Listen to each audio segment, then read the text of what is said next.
trem chega, esvazia, enche de novo. Na estação da luz, quase tudo parece acontecer em movimento. Gente saindo com pressa, gente entrando no último segundo, gente que atravessa a rua sem nem olhar para o lado, porque já fez aquele caminho muitas outras vezes. Do lado de fora, no entanto, existe outro tempo. Não é o mesmo da plataforma nem do relógio. É um tempo feito de espera, leitura de ambiente, observação e até mesmo de cálculo. E é nesse tempo que essas mulheres trabalham. À primeira vista, quem passa talvez veja apenas a permanência. Mulheres paradas em certos pontos da calçada, umas mais próximas da estação, outras perto de hotéis, outras circulando no Parque da Luz. Mas quando elas começam a falar, a paisagem muda de lugar e a rua deixa de ser só o cenário da prostituição e passa a aparecer também como território de memória, de rotina, de disputa, de convivência, de amizade e de sobrevivência. Thalia fala como quem conhece bem o espaço que ocupa, não apenas o lugar físico, mas a lógica que organiza tudo ao redor. Ela sabe onde prefere ficar, quais trechos considera melhores, que tipo de cliente costuma pesar em determinados horários, quais dias são mais fracos, quais horários significam alguma coisa e quais também não significam nada. Quando diz "aqui é o meu quintal", não está tentando poetizar a própria presença. Ela está descrevendo uma intimidade construída com o lugar.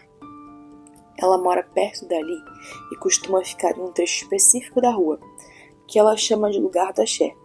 É onde estão os hotéis, onde a dinâmica do trabalho se concentra. Mas também há algo que não se explica só pela lógica. Um hábito, um jeito de reconhecer o lugar como seu.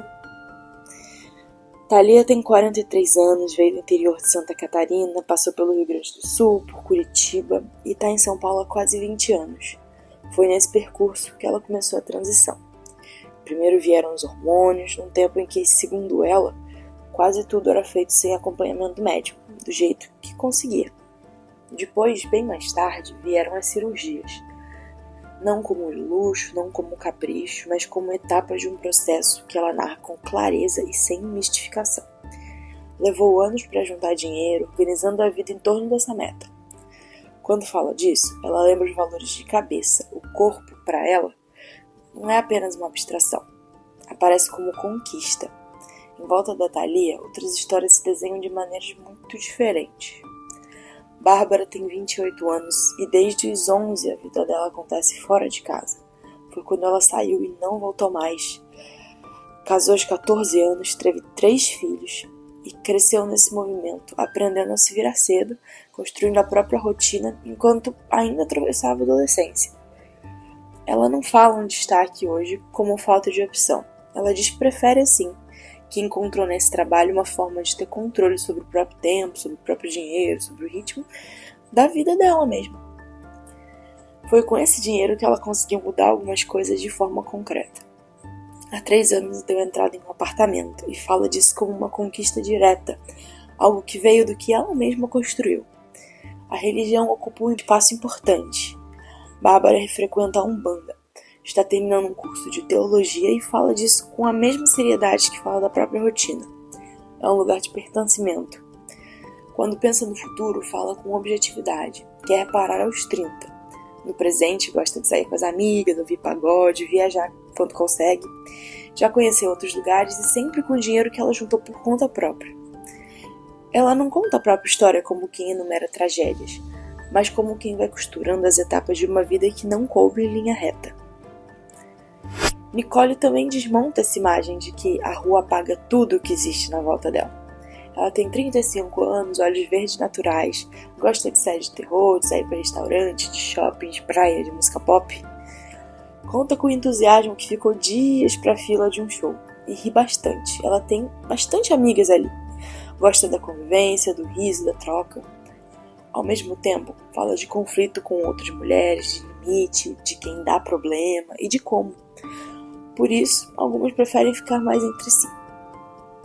Na casa dela, a rotina já segue por outro caminho. A Nicole acolheu um adolescente que hoje mora com ela. Ele estuda, sai com ela, participa do dia a dia da casa, e a convivência começou de forma bastante inesperada e, com o tempo, se transformou em um vínculo de cuidado. Ela faz questão de pontuar que não há qualquer envolvimento afetivo ou sexual entre os dois. Descreve a relação como a mãe com o filho.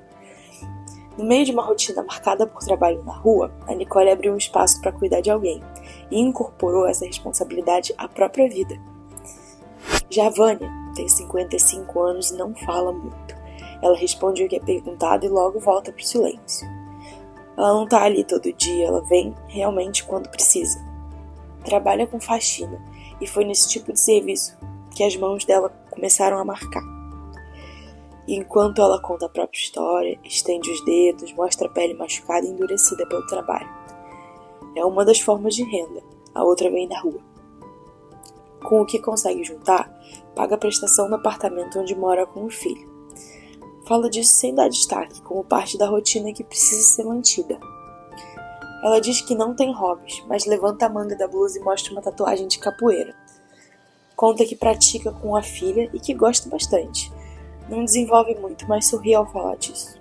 Aos 55 anos, ela segue treinando. No ponto, sabe como as coisas funcionam, conhece os valores, reconhece o tipo de cliente, entende o ritmo do lugar. Quando fala do trabalho, usa uma palavra só: escravidão. Não explica, não reforça. Só diz e segue. A vida dela segue nesse equilíbrio entre o trabalho que marca o corpo, que paga as contas, entre a rotina que pesa e que ainda faz sentido manter. Já Laura não organiza a própria fala a partir de uma história de vida de ordem cronológica. Ela vai construindo o que diz a partir do que presencia e do que vive no cotidiano da região da Luz. Durante a conversa, ela menciona, por exemplo, que já viu pessoas se jogarem na frente dos trilhos do trem.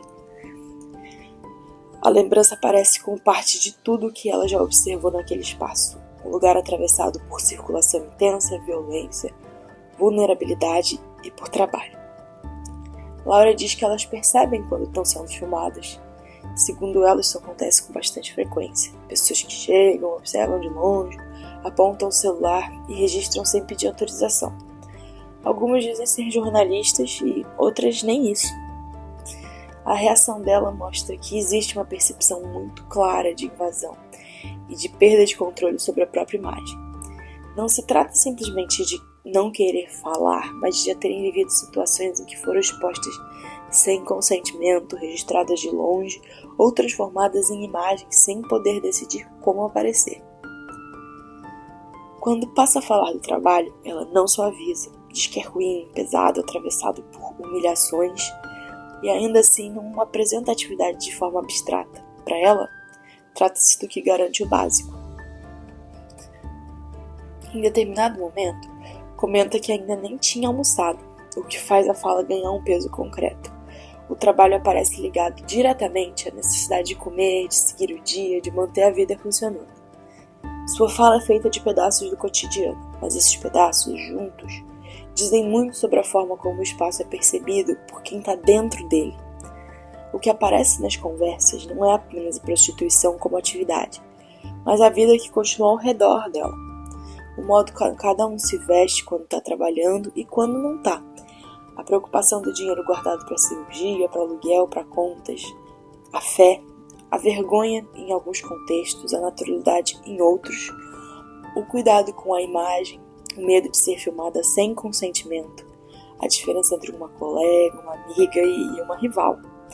O cliente que volta, o cliente que só olha, o cliente que some e o cliente que acaba se tornando conhecido. A rua, nesse sentido, não é só um espaço de exposição, é também um espaço de especialização. Elas sabem ler o território perfeitamente, sabem quais horários funcionam melhor, sabem que fim de semana é diferente de segunda-feira, sabem que a estação interfere no fluxo, sabem onde ficar, onde não ficar, quem vai, quem volta, quem é só curioso. Sabem também que há disputas silenciosas ou explícitas entre as próprias mulheres, principalmente em torno do espaço e da clientela. Algumas contam que precisam conquistar o direito de ficar em determinado trecho. Outras falam em autorização e hierarquia informal, regras que não estão escritas, mas são conhecidas por todas elas. Também não existe um único jeito de estar ali. Há quem prefira esperar em silêncio, há quem converse muito, há quem permaneça exatamente no mesmo ponto dia após dia, quase como uma marca fixa da paisagem. Há quem saia de um lugar para o outro conforme o movimento, há quem tente o digital e quem o rejeite completamente. Há quem concilie a prostituição com outros trabalhos, e há quem não quer mais nenhum. Há quem fale em sair, há quem diga que não pensa nisso agora. O que essas histórias desmontam, no fim, é a ideia de que existe uma única narrativa possível sobre mulheres que trabalham na prostituição. Nem coitadas absolutas, nem personagens romantizadas de rua.